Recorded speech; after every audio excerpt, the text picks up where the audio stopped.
Welcome to the Rare Sense Podcast. This is Chris Irwin.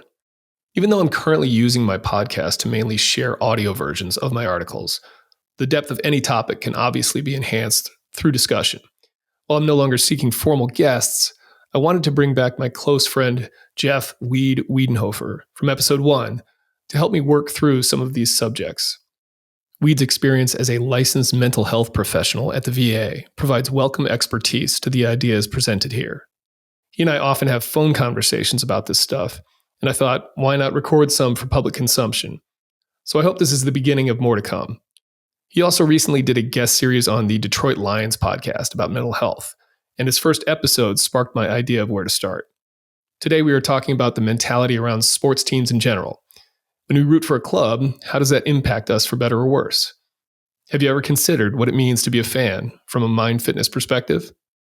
As always, remember that Rare Sense content is not medical advice, nor does it represent the official position or opinions of any other organization or person. If you require diagnosis or treatment for a mental or physical issue or illness, please seek it from a licensed professional.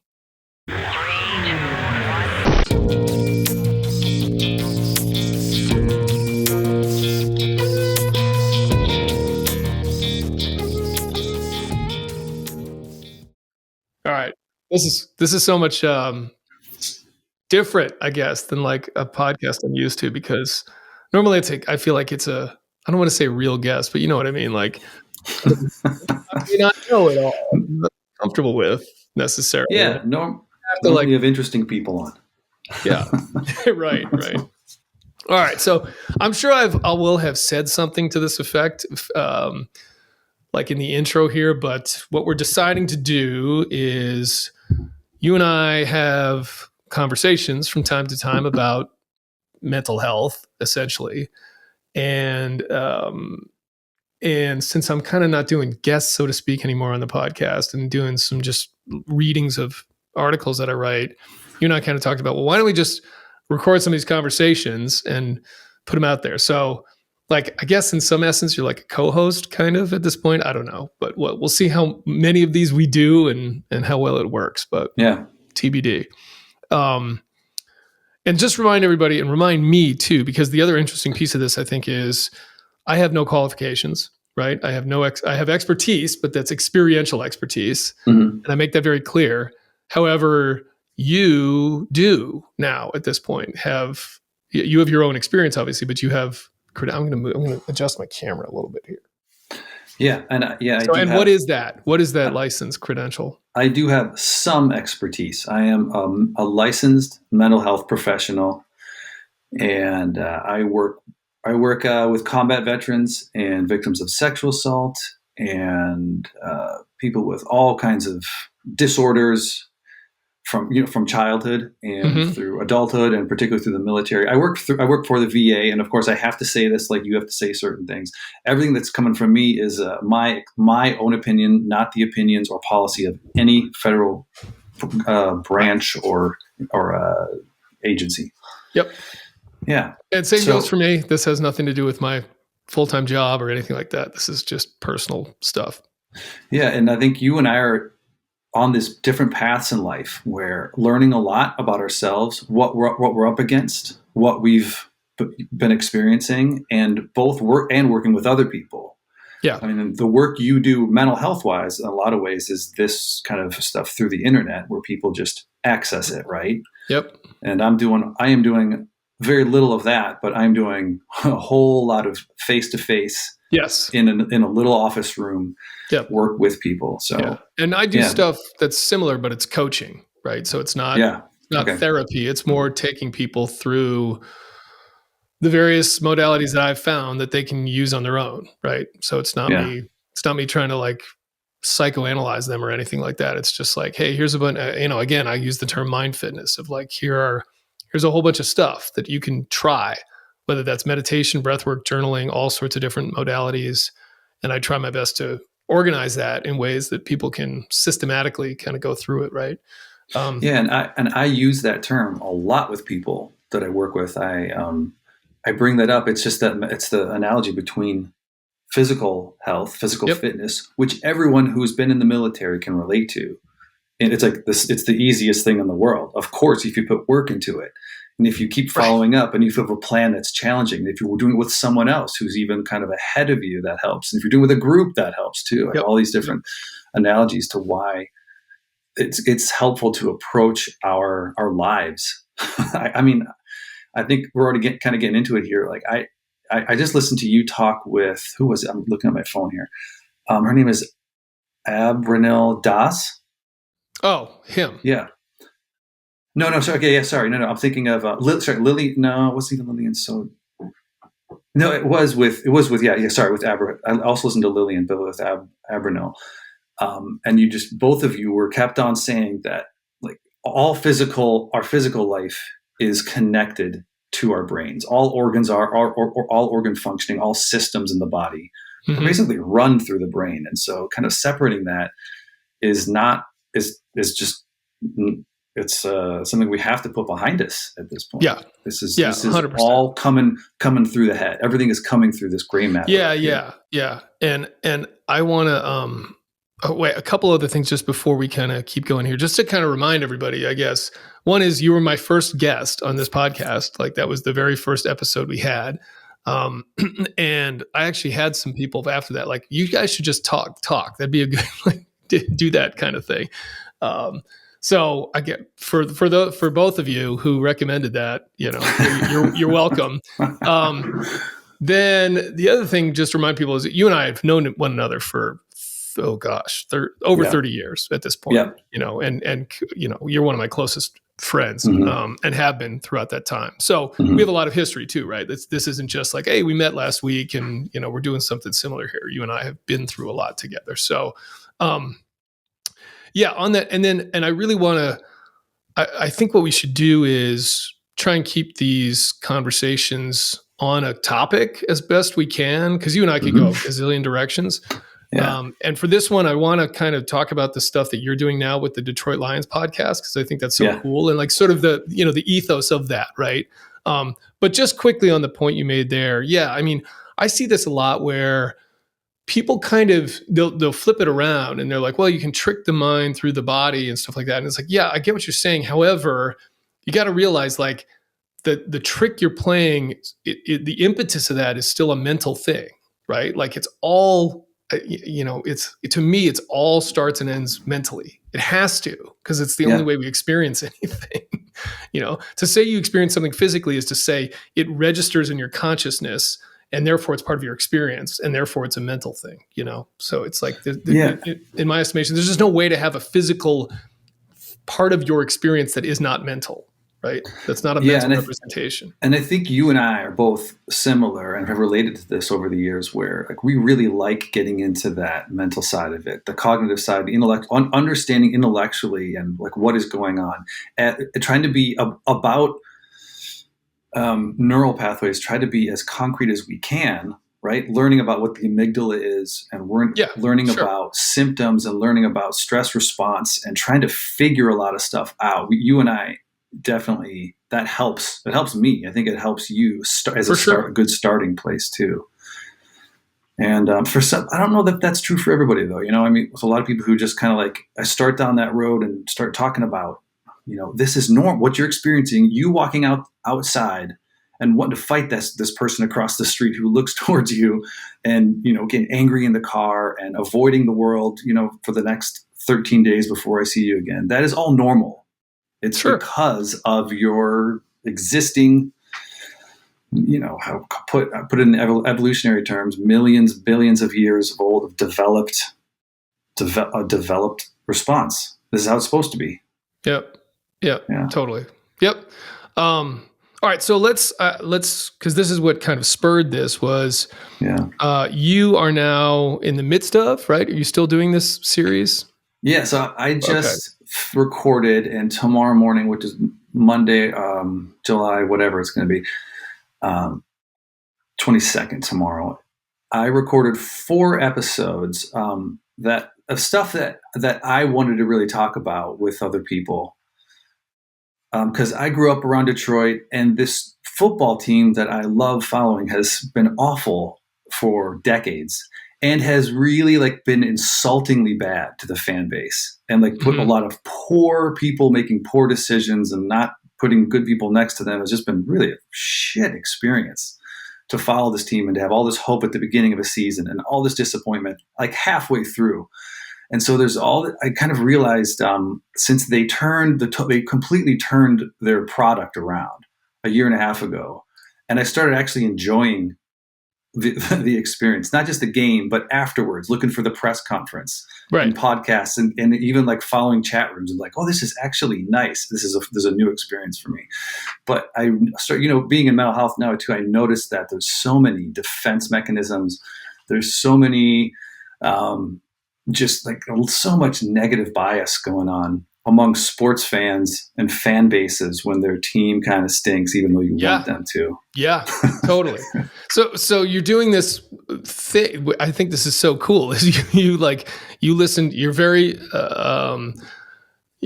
a very engaged fan and very with the Detroit Lions. Yeah, and so you listen to a lot of sports radio, sports podcasts about them, specifically one being the Detroit Lions podcast, which I had never heard of, but and you essentially just reached out to them and said, hey, can I do some stuff on mental health on your podcast as like a guest host? And they're like, yeah, sure. That'd be great. Yeah. Right. But it's also, I noticed that with this guy's podcast, and I don't even know how many people he really reaches. He does YouTube, he does live shows, he does all that stuff. It's interesting that his show somehow, I don't know if he invited this person, but he's got a medical doctor that comes on during the season once a week, I think. And this medical doctor, who's also a fan, talks about injuries. He talks about knee injuries and ankle injuries and pec tears and head injuries. And he goes through, he doesn't necessarily talk about the player's specific situation, but he talks about here's often what happens. Here's what needs to take to heal and come back and to play football at full speed. And I was just like, God, that's really cool. Like this sports podcast is branching out into all these other topics and territories, which is freaking great. Like we don't have to just watch ESPN and watch a bunch of nerds talk about, or jocks talk about football. Like life is so much more beyond just one side, just what happens on the field, play by play. Yeah. So I almost saw that as an opportunity. I was like, man, I've been thinking about all these kind of growth mentality I want to have and changes I want to make. I want to enjoy this upcoming season and not be a worried freaking mess like I was during the playoffs when we reached the playoffs for the first time in over 30 years. Yeah. So I just emailed the guy, messaged him through his system, and I said, here's what I can do. And I tried to make it real clear. Like, I'm not trying to give 3-hour lectures. I'm not trying to promote myself. I'm not asking for this. I kind of just want to relate mental health, defense mechanisms, behaviors, thought patterns to what you talk about already on your podcast. Yeah. And you shared this with me and some of our other friends, and it was great. And so I just kind of because of that, it just made me think, well, that's a cool topic. Why don't we just talk about this on my podcast? And again, like, just you and I could talk about a whole bunch of these kinds of things, because I think that, this idea of sort of the mental, like what the mental health of a fan is like, right? Like that, or just like the mentality of a fan, and the healthy sides of it, the unhealthy sides of it.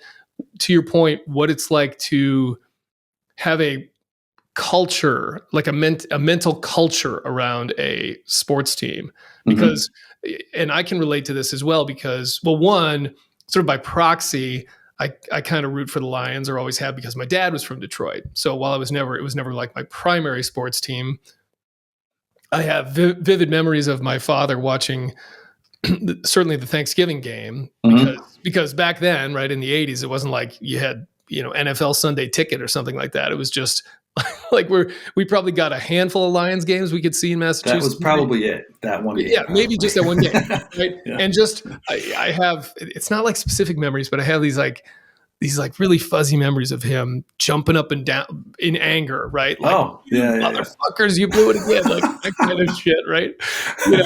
Throwing things and just knowing that they sucked, right? Like, they sucked. But then I'm from Boston, so I went through a very similar thing with the Red Sox, right? and the whole Curse of the Bambino and Yeah. all of that, and Bill Buckner, and and I talk about that a lot because I think that I use that as sort of an example of storytelling. And like when I talk about that, like, what that can do when you sort of tell a story around something and then something fulfills that story and then it just kind of builds on it. Right. But so that idea of like that losing culture and everything. So just start off with kind of, did you have like a central theme to all of this? Is there like a... Yeah, I did for each episode.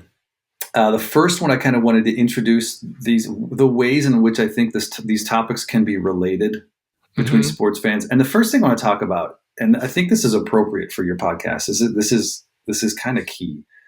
I am keenly aware of the audience when I do that, when I was submitting this stuff through the Detroit Lions podcast. It's a bunch of that are really into the Detroit Lions, right? Yeah, and it's a bunch of football almost all dudes, just dudes, football fans, and who knows what they're doing in life, who knows where they are.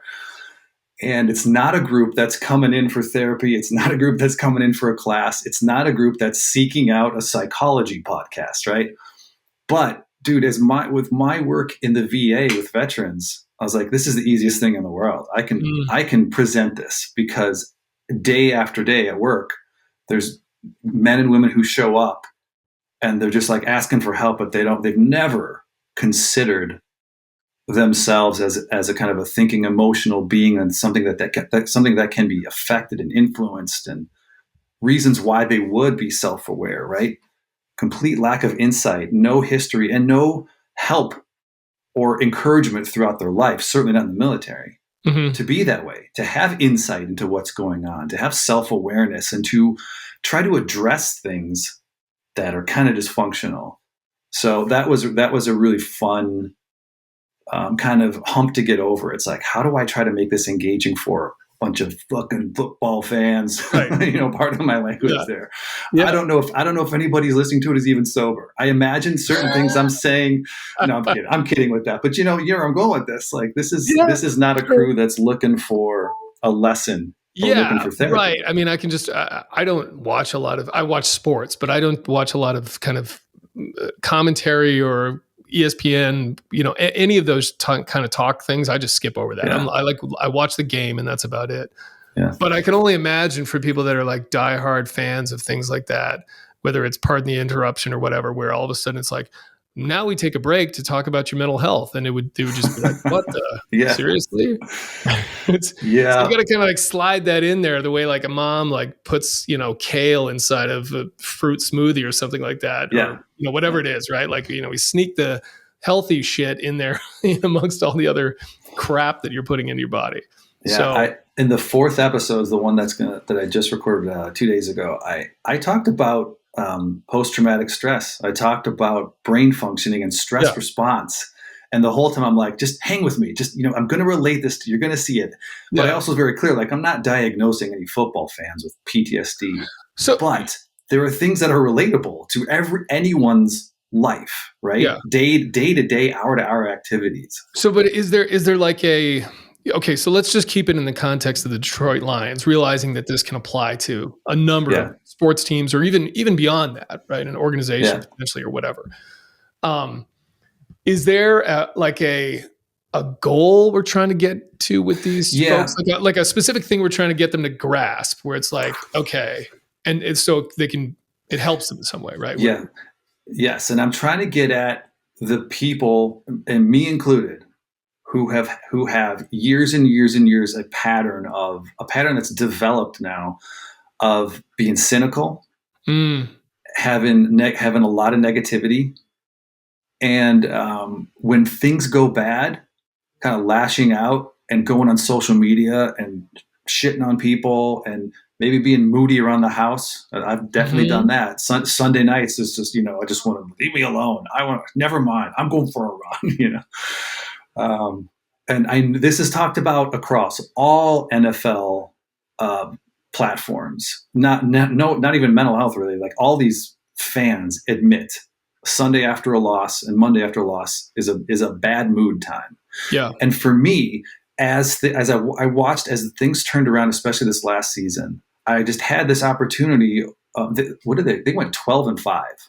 So most of the time, I'm in this really great mood. Yeah. And even when they lose, I'm kind of like, all right, they're still like, they have a 70% winning percentage. Good God, like this is okay. And so it was this very kind of apparent, just like mirror that was put in front of me, like, dude, it can be fun all the time. There doesn't have to be as much cynicism. There doesn't have to be as much negativity in the experience.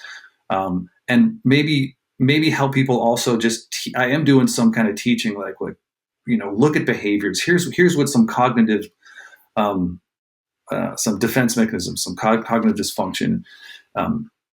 Look at this. Start watching yourself. In the fourth quarter, if the other team scores, like, are you really getting pissy and pissed off, or like, is it okay? Are we going to be all right? Yeah. And of course, this is cynicism is relatable to all of us, and negativity is So relatable. How much of that, I'm really curious about, like, is there anything you've looked at where, like, how long does it take a team going in a certain direction before that happens?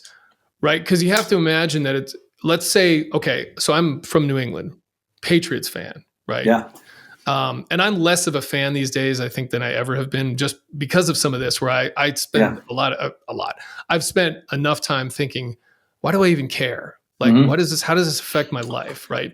But still, I will root for the Patriots, right? That's kind of my team by default, for better or worse. Very good team for a very long time, 2 decades, where it was sort of the opposite. It's like, we're awesome. We kick ass. We always win, basically. And don't get me wrong, it was heartbreak. We lost a couple of times to the Giants in the Super Bowl and things like that. But still, there's a culture around that, a mentality, I would assume in the locker room as well, clearly, of sort of winning. So my point is, however, the last couple seasons, not so good, right? Yeah. So, like, at what point do you think that switches for a team, where, because teams can be really good and then be really bad? So, like, where does a fan all of a sudden become a cynic, where they're like, oh, just gonna lose this one again too? Do you think that's like an overnight thing, or that's like because I'm very curious about this culturally with teams themselves, because I see it in other teams I sort of follow. Like, we both lived in San Diego. Yeah. And so I kind of got an affinity for the Chargers. And I see, again, and I'm not a super sports aficionado, but when I see that team, I think culturally there's something wrong with them. They got all the talent in the world.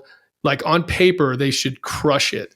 But it's like, they just can't kind of get it to work. And to me, that's like there's like an ethos, like, this sort of, that, like, this, like, I don't know what you want to call it. You're right. And I think a lot of people spot this, but they don't really get too deep in the discussion about it. I think it's what we're talking about here is leadership, ownership. It absolutely starts there. If you have an owner who is kind of distant or cynical himself, or greedy in some way, not good with people, not respectful, not providing enough, help and services and good atmosphere and those kinds of things, then that's going to bleed down to every single level. It's going to. I mean, that's what it was in Detroit forever. The owners just were kind of, was it just they're part of the Ford family, the Ford Motor Company family. So they had other important shit to deal with, and not this team. And then, of course, coaching. And I spent the second episode talking about the Lions coaching staff, and I talked about the emotional intelligence of the head coach, number one, who's been ridiculed a lot in the media for being a meathead. And I think the dude has just off the charts emotional intelligence, and it's really fun to watch him deal with people. Well, and charismatic, clearly. Right? He is too, yes. Yeah. And of course, if we're talking about sports, of course, they have to have the skill and talent to devise plays and run practices and prepare people. Yeah, of course. Run the game and all those things. That's prerequisite. But I think that, the guy who was the Chargers coach up until recently, Brandon Staley. Staley, yep. He was mocked, ridiculed a lot in podcasts I listen to, and I think for good reason. I do not think that dude. I don't think emotional intelligence is a priority of his in his life, and it just shows in the post game pressers, and it shows in the preparation for the team. I'm just like, they're beat. You can mentally beat a team like that. Yeah. So let's wind it back a little bit on the fan stuff too, because this is the kind of I don't know about epiphany. I don't know what that may be a little excessive, but the thing I had at some point in my life, probably in the last 5-6 years or something like that, where I was just like, why do I even give a shit about this team in the first place? About sports? Right? Yeah. Well, I mean, enjoying sports, certainly. Like I like playing certain sports. I mean, I wasn't a football player, I was a soccer player. But enjoy just watching competition and be engaged in competition. But the idea of having a team that you care about more than all the other teams, that it makes sense if you're on the team. Certainly, I get that, right? Like I'm playing on this team, I get that. But the idea of being a fan of a town team or a city team or whatever, a regional team or something like that, where the only reason you the only reason you root for them is because you happen to grow up or be born or whatever. In like, that's the team that's the closest to you. Yeah. That's why you get them. That's why you're assigned essentially. And that's my point is like, it's, I grew up in outside Boston. And so growing up, I was told essentially you root for the Boston teams, the Celtics, the Bruins, the Patriots, Red Sox. Those are your teams. And you're a kid. You're like, okay, got it. You're right. And they tell you, and this is the ominous they, right? But like the culture there is like, you love the Red Sox, you hate the Yankees. You almost hate the Yankees more than you like the Red Sox. And you're like, yeah, got it. I hate the Yankees, right? And it's like, why? Why? Yeah, I think you're getting into not only the I, but it's all about the we. Like as I find myself when I was recording these podcasts, I kept saying we, as in the Lions. Yes. We have this guy at this position. Yes. Good point. And I'm like, wait, am I even saying? I understand the problem with saying that, but a lot of it is identity, group identity, group think too, right? Not every Red Sox fan needs to hate the Yankees, but. Oh, that's what we all do. So all this subconscious messaging that you get, and conscious too. Yeah.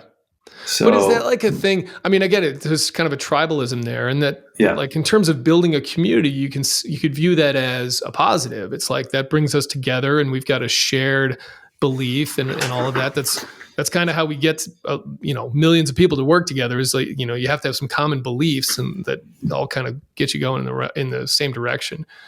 But like to the point you're making here about mental health is like, at what point is that unhealthy?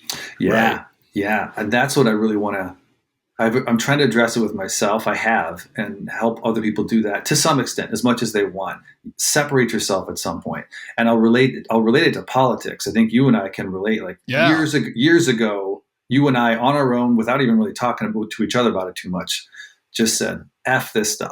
I don't need all that angst and all that drama. I don't. And I see the limitations of of this person's effectiveness as a political figure as well. So. Right. And my impact is so limited.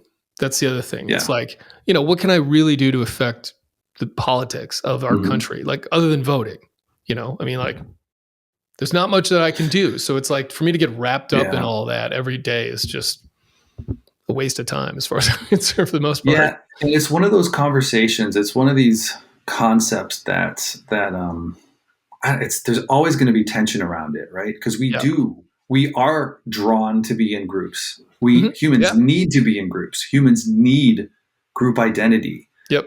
I mean, dude, the amount of people I meet with who lock themselves away and don't talk to the world, and the suffering.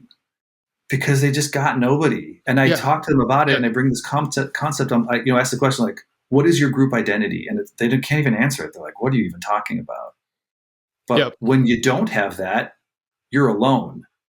And being alone is the end. It's basically the beginning of the end, right? Go ahead. So going back to this kind of like this group thing with the sports thing. It's like, again, trying to figure out where is how do you do this effectively? Because again, I think it can be good, right? Like, it's fun to go watch a sporting event. That's fun.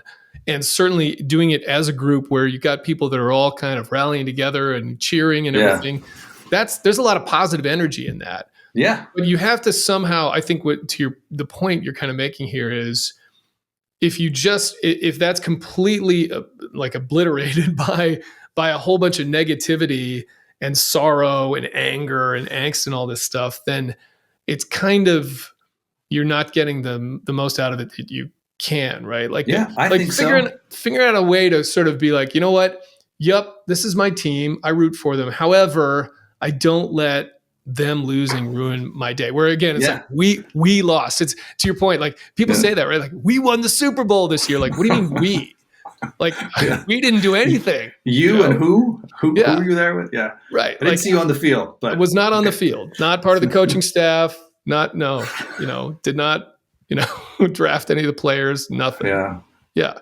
And for me, I got attached to that team when I was like 12, 13 years old.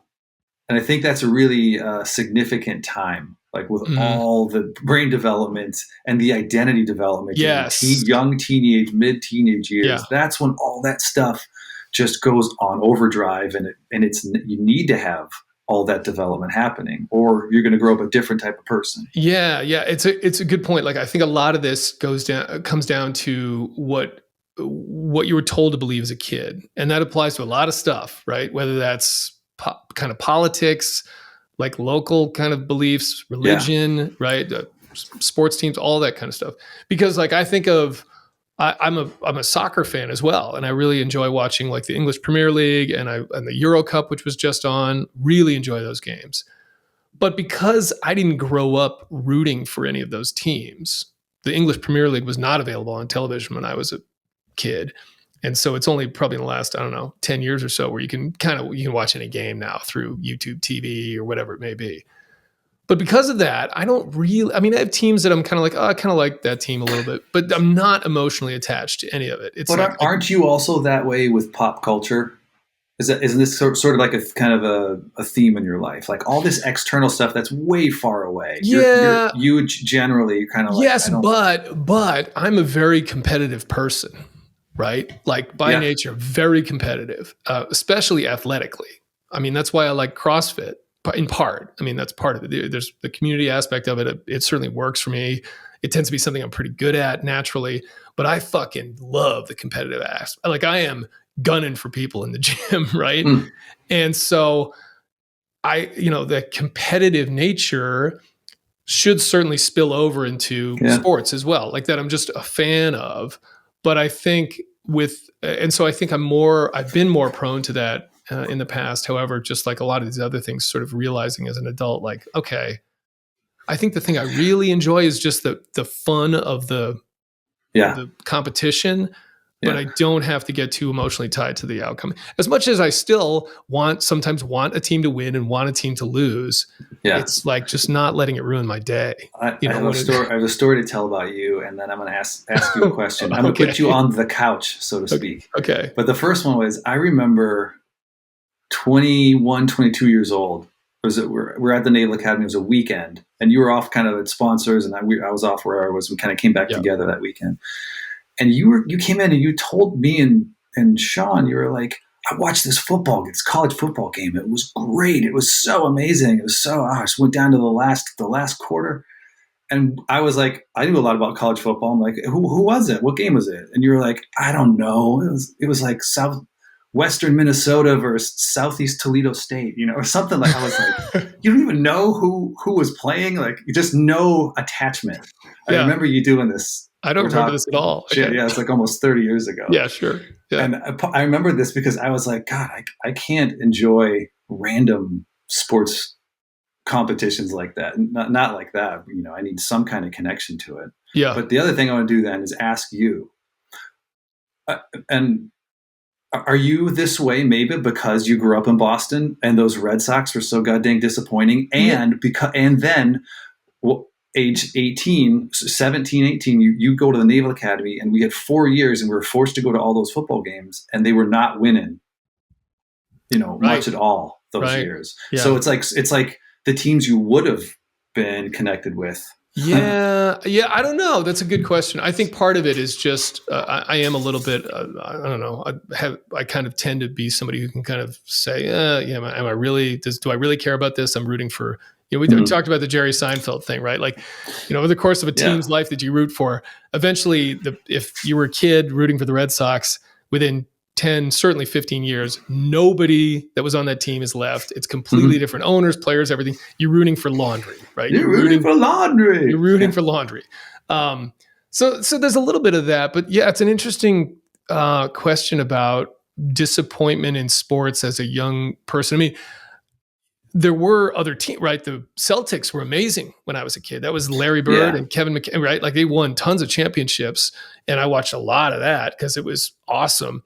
But yeah, there was kind of this pall of like darkness that hung over the Sox. And what's funny is maybe a week ago, I don't know, a couple of weeks ago, I was just looking for something on TV, and there was we're coming up on the 20th anniversary of the Red Sox winning the World Series. Was 20 years ago, 2004. Finally, right after whatever it was, 80 plus years. And so they had this show that was about Game 4 of the ALCS when they beat the Yankees. So they came back from 3 games down to win, right, in the 7-game series. Right, I remember that. Yeah, yeah. So like Dave Roberts steals second base, and like that's kind of started things, and they win Game 4, and then so it was this thing about that game, and they were showing like the fans in Boston that were doing exactly what you're talking about, where it was just like they had Dennis Leary on there. It was just like, yep, here we go, blowing it again, right? That kind of thing. And it was definitely the attitude we had. I think what was interesting about that was, I mean, none of that was a surprise to me. The piece that I thought was interesting was when it sort of got to the end of the program, and it was because it was really about that one game, but then it was like they won this, and then they won the next game, and they won the next, and then I think they swept the who'd they play? Was the I'm going to screw this up. Was the Angels? I can't remember who they played in the actual World Series, but it was like the pennant was more exciting actually than the World Series in a lot of ways. But they showed a little bit of that, and then they showed that where the guy hits the grounder to the pitcher, and he's like very slowly runs over and lobs it to the first baseman. They won the World Series, and I got emotional watching that. Yeah. Like I like was crying a little bit and let myself do it because now I'm much more attuned to that kind of thing. But it was interesting for me. I was like, wow, I think I still have some some emotion from that, because I remember when it happened. I didn't watch it live because I was working. I was in the SEAL teams, and I wasn't overseas, but I was like working late, and I was walking to my car from work in the parking lot, and no cell phones or anything in there, and so I'm walking, and my dad called me, and he was like, the Red Sox won, and I don't remember anything else about that, but I think I went home and I had it recorded. Like this was the initial days of like DVR and TiVo and whatnot, and sort of fast forwarded through just to watch the end. And I don't remember anything else about it, but clearly I had some emotional suppression back then that probably even in the confines of my own home didn't allow me to sort of like whatever sort of integrate that effectively. And so it was just interesting for me to kind of feel that 2 weeks ago, where it's like, wow, there's some stuff there. So so maybe there was a little bit of like a push that like I can't deal with that right now. So therefore, moving ahead, I'm going to. And then to your point about the Naval Academy, I would say that our time at the Naval Academy, especially like the Army Navy games, that was devastating, and the most emotion I've ever poured into a sporting event. By far. Yeah. Like I can remember, the energy of the brigade of midshipmen, right? And the, the cadets, like just that in that stadium where it's like, it's a, boiling point, like tinderbox in there kind of thing. And I just remember us screaming for whatever it is, 3 hours for every single one of those games till we couldn't even talk. And it being heart-wrenching, close games. What do we lose by a total of like 12 points over the course of 4 years, every single year, or something like that? Yeah, I mean, definitely our identity was deeply set in the Naval Academy at that time. So that was difficult, man. But what's funny about that is I remember plebe summer in being braced up on the bulkhead, and one of our upperclassmen, I won't say his name, but he's like saying something about hatred or something, I don't know, like, and he said, "Wait till you start hating Army." I remember this. And I remember thinking, being, as a 17-year-old braced up against the wall, like, what do you mean? Like, I just thought it was so stupid. I was like, what do you mean start hating Army? Like, it just sounded like such brainwashing bullshit to me, where I was like, what? Like, it's a school, and like, we're on the same team. Like, and let's be very clear, that was brainwashing that we went through. Totally. But I'm still the same way. Anytime I see West Point on the TV playing football, I watch it. It was like, okay, are they going to lose? They should lose. I want them to lose. Like, I hope they lose. I hope they all go home disappointed today. Well, what's funny is, like, I remember thinking that, but then it definitely, I don't know if I ever like hated, but like, you definitely become, where it's like, there's a rivalry there, clearly, and I think going back to the community concept, I mean, I would imagine, because this is how it is for me, like, when the Lions keep winning, and as they keep winning and they have a great draft and this season should be great, like, I'm also, like, just really excited for the people who live in my hometown. It's a weird thing. I don't know any. I'm going back this week for the first time in like 20 years to that area. But it's just, that's part of it too. Is there a piece of this too where, and I don't want this to sound like mean or anything like that, but where for most people, like, having something where you can be part of, even tangentially, like, greatness, right? Where it's like, you might not personally have that in your life ever, where by being a fan, you're able to sort of, what's the right word? You can kind of like adopt this, like, championship, right? Like we did this, you know what I'm saying? Yeah. Where, and so you sort of glam onto that, because it's like, that's something, like, you can really feel good about, even when you weren't really a part of it, but like, you were sort of in a way, Yeah, for sure. I feel that way too, even though I haven't been to a Lions game in 3 decades. If I were to go, I would cheer my ass off, of like, and part of it would be like to support these guys, to give them energy when they're tired and all that kind of stuff. And so maybe that's where the kind of the engagement aspect comes from too. I don't know. And trying to, like, just rally support. So I was just in Boston, and I took my kids to a Red Sox game because my brother wanted it. My brother hadn't been like 15 years, and I was like, we got to go to Fenway. I mean, even though you guys aren't from Boston, I'm like, I know you're not even into baseball. I'm not really into it either anymore, but we should go to Fenway. And it was a little interesting. One, I was way less interested in the game, I think, than I would have ever been as a kid. It was almost sort of like something that was going on out here while we were talking, right? Two, the Red Sox lost, and while I certainly was like, that's a bummer, right? Like, I would have preferred them to win, I didn't think about it at all once we left the stadium. It was like, well, that was fun. Like, so it's definitely something where my attitude has completely changed on it. I guess what I'm trying to think of right now is like, is there a downside to that? Right? Like, is there a downside to disassociating from? That's a good question. And when I was presenting my stuff, I always wanted to throw that in, like, hey, if you don't want to have a little bit of detachment, separation, that's fine. Just, go all in. Yeah. But for so many of us, I mean, I think we're just learning, this, I get from my work, like, I am trying to help people understand, like, you don't have to be so tied to all these symptoms. Yeah. That are happening. Right. But on the other hand, some people see that as, well, you're trying to make me less human and less feeling. And it's like, because where the needle is pegged in one direction, you might want to pull it back. I think it's more, it's like, I wouldn't say it that way, like less human. I would say it's just, having that awareness, right? It's like, if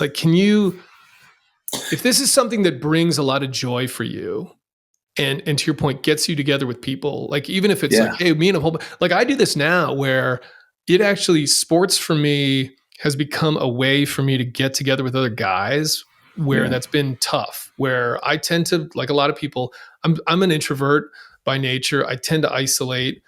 And I don't go out of my way to get together with people, even people I know well and friends. And so I have to kind of like force myself to be like, hey, let's do something. And Mhm. that something is tough, especially when you sort of have stopped drinking for the most part. It's like, Mhm. I'm not really interested in going to get a beer. Um, we could go sit and have a cup of coffee or whatever. But we've got like a community sauna here. And so I started guys from the CrossFit gym who I hang out with, and like we probably chat more than anybody else in person, just because we you're together for an hour and you're bullshitting and working out, and it's a fun experience. But we talk about sports there, so it was like, hey, why don't you come over, we'll hit the sauna for like an hour or whatever, kind of do the therapy stuff, and then this is during the NFL season, and then we'll watch a game. And that became a thing, not every Sunday, but every other Sunday type of thing, which was great. And again, I could give two shits who was playing. Mhm. I'm like, I'm in it for the kind of the joy of, hey, we're going to have a conversation. We're going to talk about other stuff, get some things off our chest. It's, this is my Yeah. version of self-care. It's, I'd say that's pretty healthy. I mean, that's kind of what yeah, I'm trying to go. But I'm also, if we're going to talk about the NFL, I am definitely emotional. I have a pretty deep emotional attachment yeah. to this team that I keep Yeah. talking So, about. yeah. So that's the kind of thing I keep trying to kind of like get my finger on is, how does one figure out a way to be like, okay, you know what, this whole thing is kind of silly, right? Like, I'm rooting for laundry, and I really didn't have a choice in the matter. Like, someone just told me that this was, Mhm. for the most part, some people do Yep. choose, but for the most part, it's like, well, I just happened to be born or grew up in a place. This was the closest team. Therefore, I was told that this is my team. Um, and that's all kind of silly. However, I can derive a lot of joy out of this. Like, it can kind of make my day in a lot of ways. It can bring me together with other people.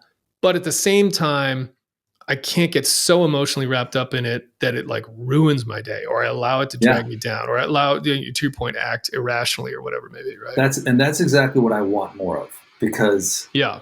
there's just been so much negativity, and I do embrace my emotional attachment to that team, but I don't want weeks and months of just bitterness. Yeah. I'm just done with that.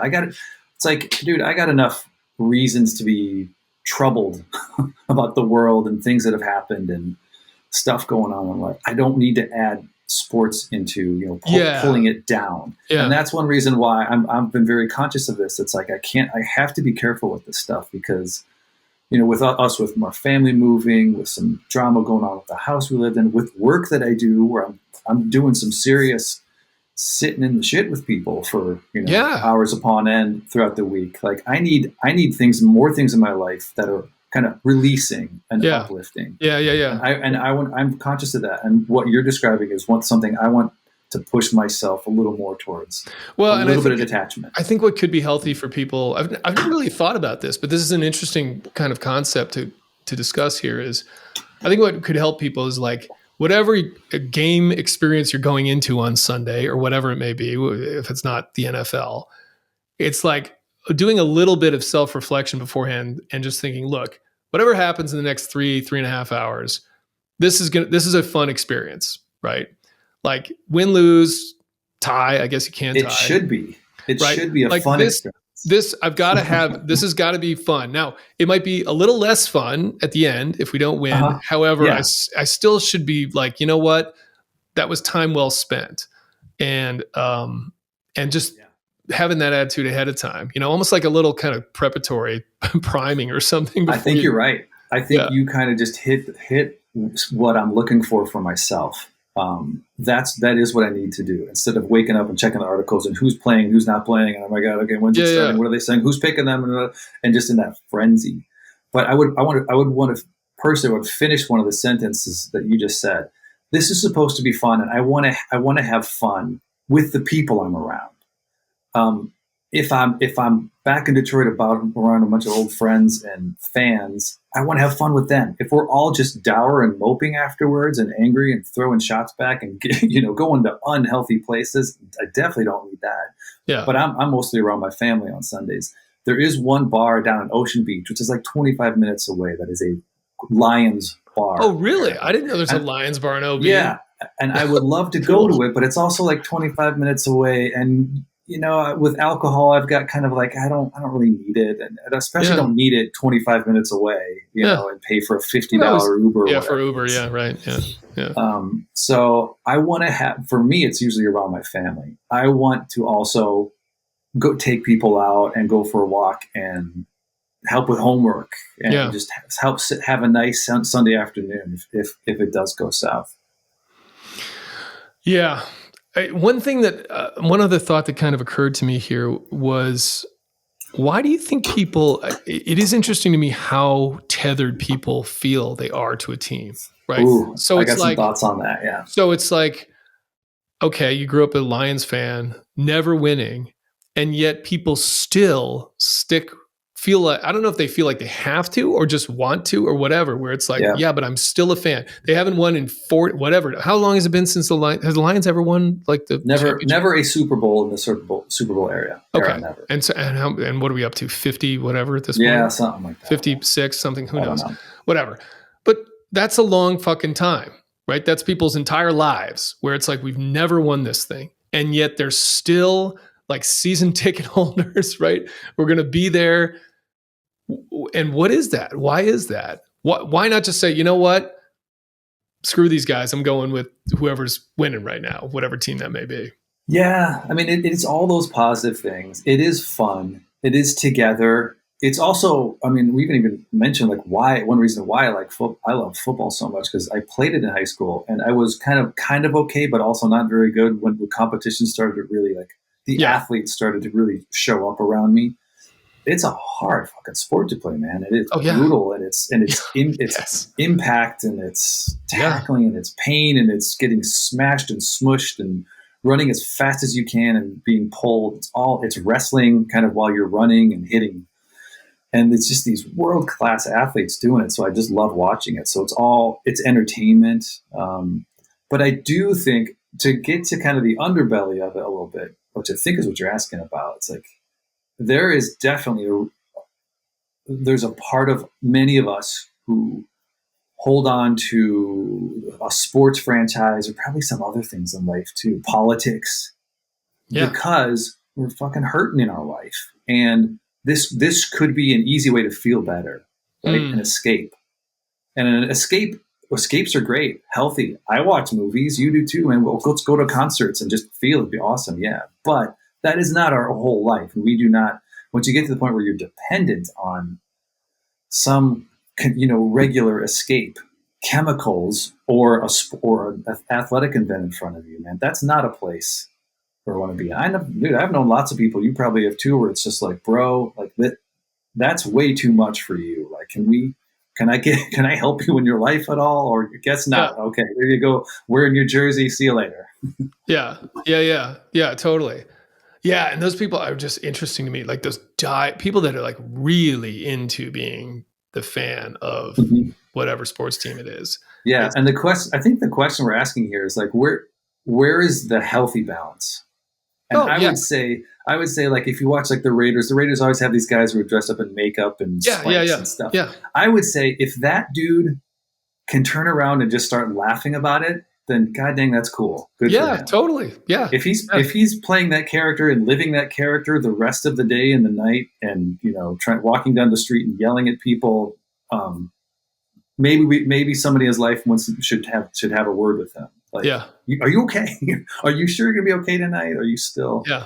Yeah. But I look at some of that too. Like, I look at it and go, I would never be one of those people. However, it's kind of like, okay, that's the way this person has an outlet, that's like their expressive outlet or artistic outlet even, it's like, okay, cool. But where is it healthy and where does it go on the unhealthy side? Yeah. I want to ask a question for you, because I don't follow soccer or European leagues very much. Don't you feel in some way, as rowdy as they get, there is, I'm thinking, I guess, of, um, isn't there also sort of kind of like a cool detachment from it as well amongst fan bases over there? Or am They I reading that are wrong? what? No, I mean, I'm probably not fully. I'm not as steeped in this where I know it for sure. I did live in England for about a year, but I actually never even went to a game because I was like 23 years old and just having fun in graduate school. But um, my my observation of that is one, they're very attached to whatever the team is that's their town team.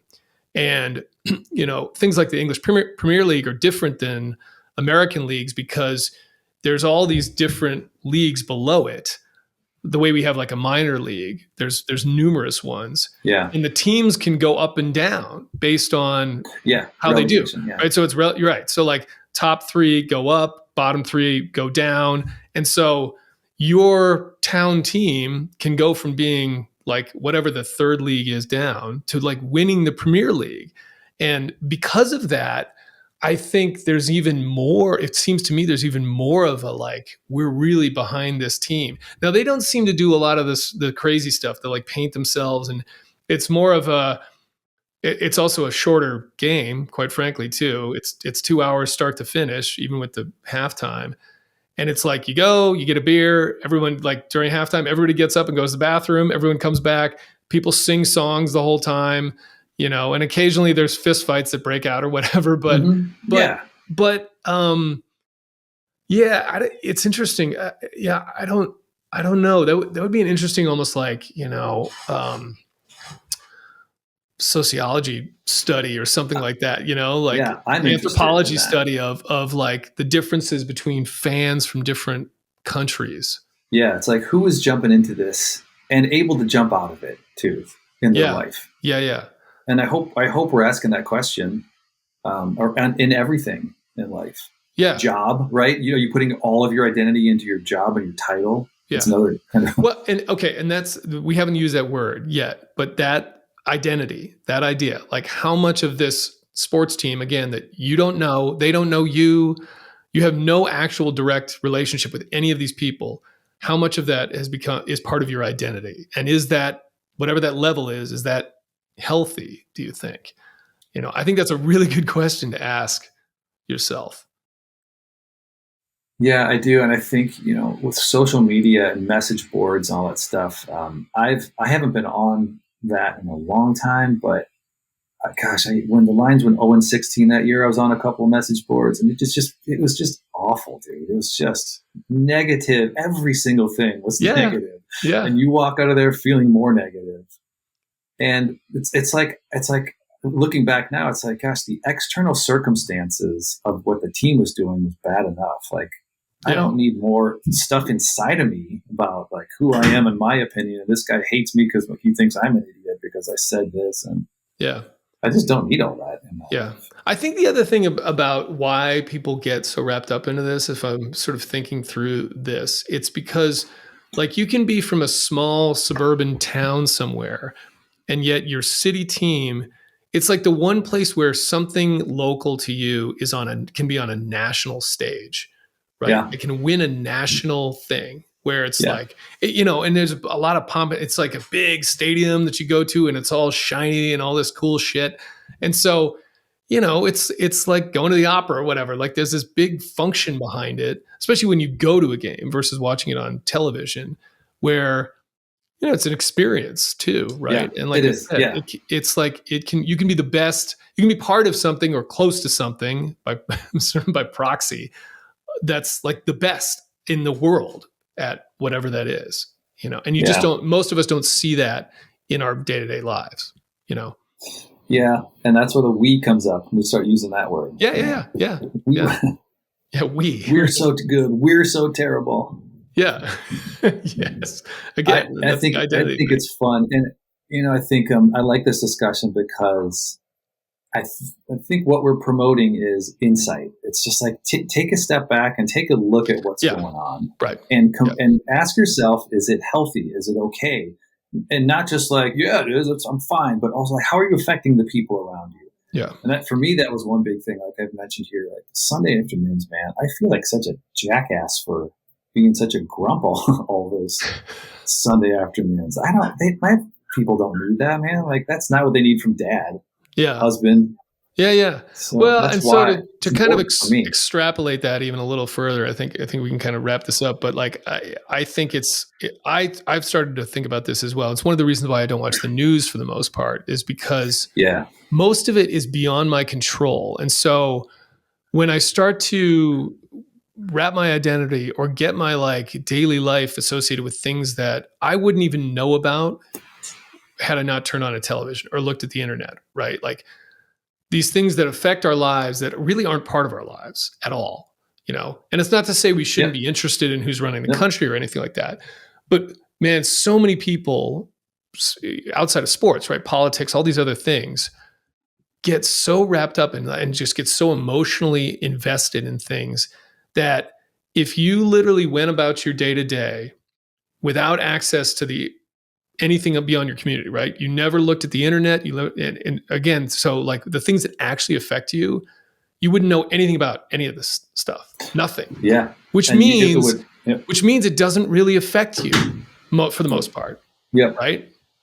And I think that's kind of a really important lesson. And the same thing obviously applies to sports. Like it just doesn't have to affect and that's a really strange concept though for a lot of us to grasp, and it took you and I until our 40s probably, I don't speak for you too much, but we've gone over this to realize, I have a say in this. If I'm an anxious, grumpy, depressed person all the time, part of that is on me. And to really get into that, your podcast get into like a lot of the how do you affect yourself? I heard you mention, affirmations that you do towards your nervous system and things like that. Really getting involved. And not everyone should do that right now, but Jesus, yeah, man, like we are not just the product of what happens outside around us. And that's a really cool concept for me at this point in my life. I think for a lot of people that I work with too. Yeah.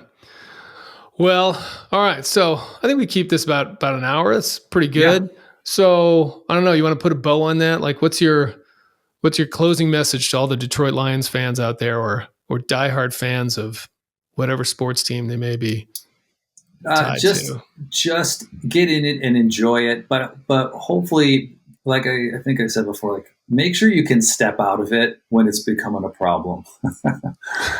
And you have to actually take a look around and see if it's a problem, to know if it is. Maybe ask the people closest to you if it's a problem too. Yeah. And for so if people are interested in it, the 4 episodes, it's 4 episodes, right? Detroit Lions podcast. Yeah. Mental health edition. It's called the Detroit Lions podcast. I think, most apps you have to type it in like exactly right. Yep. Okay. Check it out. And it's cool stuff. Again, like I listen to it. You can just swap out Detroit Lions with whatever your team is for the most part, and it's pretty much, it's the same basic ideas. Cool, man. Well, this was fun, bro. Thanks, Chris. It's like a phone call that we would normally have. Yeah, right. We would do this. We got a lot more topics to hit too. Oh, for sure. People want to listen. Yeah. Yeah. So let us know, I guess, since Jeff is my new co-host, like, what do you want us to talk about? Let us know and we will answer your questions. All right. Thanks, brother. Yeah, man.